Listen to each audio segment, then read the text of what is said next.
Hello everybody, welcome to T&W Electronics. Today we're going to be unboxing and reviewing this Havit RGB headset stand.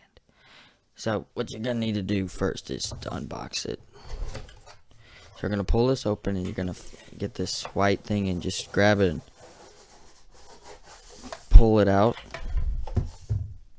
like this. And then at the bottom of the box there should be a user's manual, and then whether you like it or you don't like it, it'll slip.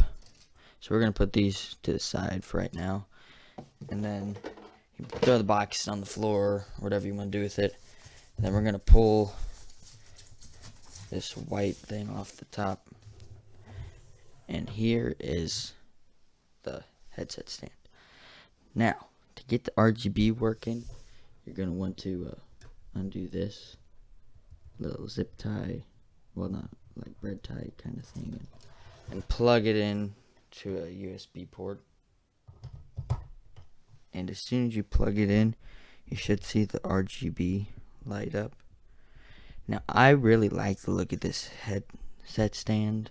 I especially like the RGB at the bottom, and if you plug this into your computer you get 2 more ports, and then this button here shows you makes it a solid color. Like there's green, blue, pink, and then that turns it off. So there's like 5 or 6 different settings.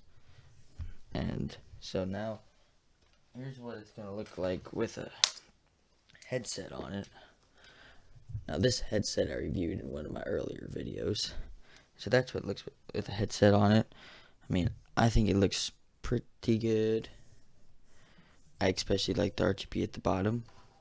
Now the USB, so let's unplug this really quick. The USB port, there's a red one and a white one. The white one is if you want to plug it like into the wall or something, and the red one's to plug into the computer.